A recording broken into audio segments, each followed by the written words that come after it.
ભાજપના સાંસદ રાજેશ ચુડાસમાએ વિરોધીઓને ખુલ્લી ધમકી આપી। પ્રાચીમાં જાહેર મંચ પરથી 5 વર્ષ નડ્યા એને ન છોડવાની ધમકી આપી। પ્રાચીમાં ધારાસભ્ય ભગવાન ભારડે અભિવાદન કાર્યક્રમ યોજ્યો, જેમાં મંચ પરથી રાજેશ ચુડાસમાએ વિરોધીઓને ચીમકી આપી કે ભાજપ હિસાબ કરે કે ના કરે, પણ હું કોઈને છોડીશ નહીં।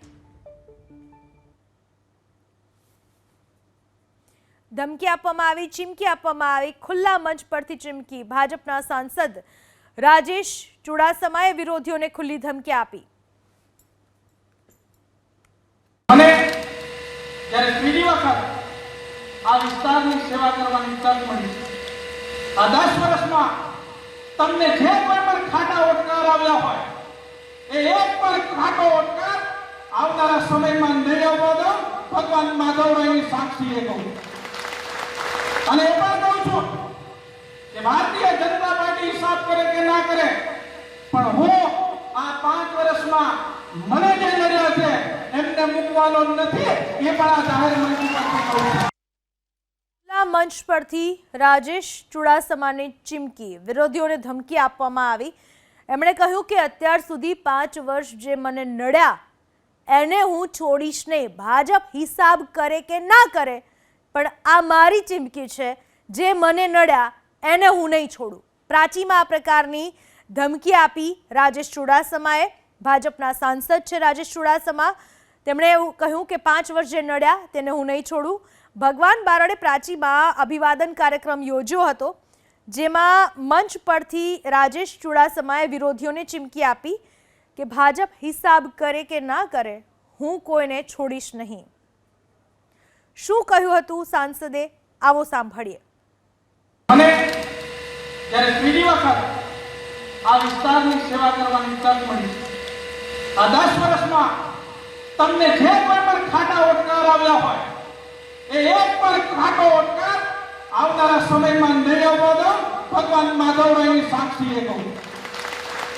અને એ પણ કહું છું કે ભારતીય જનતા પાર્ટી હિસાબ કરે કે ના કરે, પણ હું આ 5 વર્ષમાં મને જે નડ્યા છે એમને મૂકવાનો નથી, એ પણ આ જાહેર મંચ પરથી કહું છું।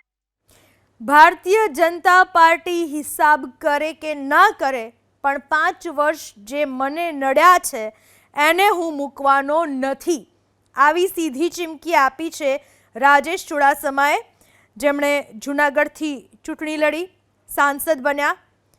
રાજેશ ચુડાસમાએ કહ્યું હવે એક પણ ખાટો ઓડકાર હવે નહીં આવવા દો।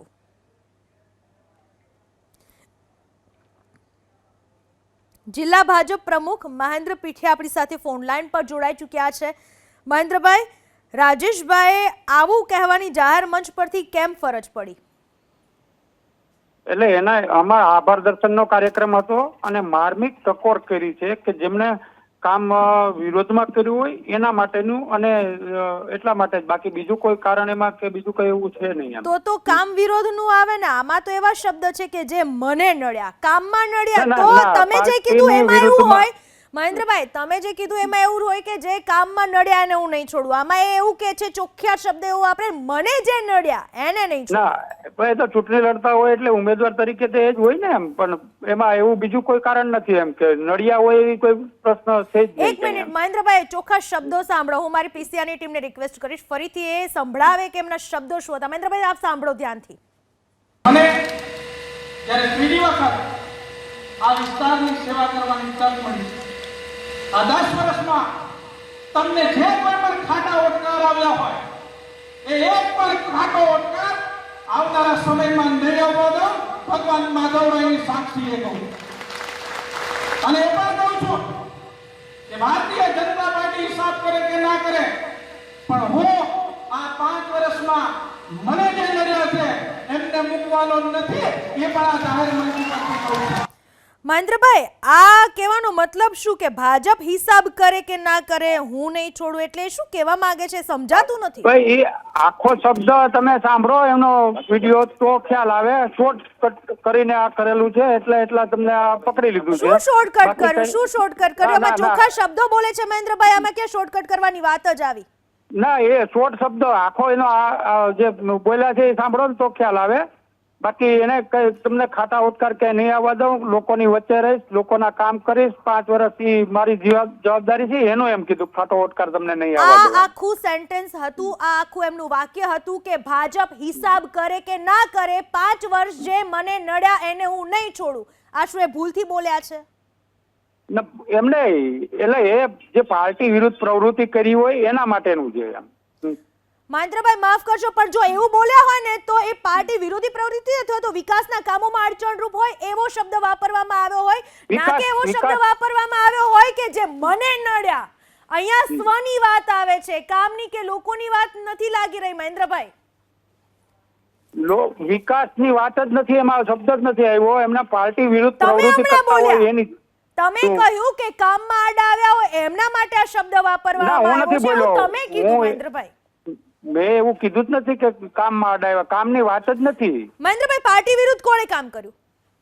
એટલે એ તો આમાં જે દેખાશે એ જોશે ને ભાઈ, એવું અત્યારે તો આમાં કહી ના શકાય. અમારે સર્વે કરવો પડે ને કોણ કોણ હતા એવું બધું કરવું પડે. તો આવા ગલ્લા તલ્લા વાળા જવાબ ચોખ્ખું બોલો ને, કોણે કામની વિરુદ્ધ? ચોખ્ખું જ હોય. નહીં, ચોખ્ખા શબ્દોમાં કોણે પાર્ટી વિરુદ્ધ અથવા તો કામ માટે? મહેન્દ્રભાઈ જવાબ આપવાથી ભાગી રહ્યા છે. એબીપી અસ્મિતા સાથેની ફોન પરની વાતચીતમાં ચોખ્ખા ગલ્લા તલ્લા એમના શબ્દોમાં જોવા મળ્યા, ચોખ્ખું તતફ એમના શબ્દમાં જોવા મળ્યું. સારી રીતે જવાબ પણ ના આપી શક્યા. કોના વિશેની વાત કરી?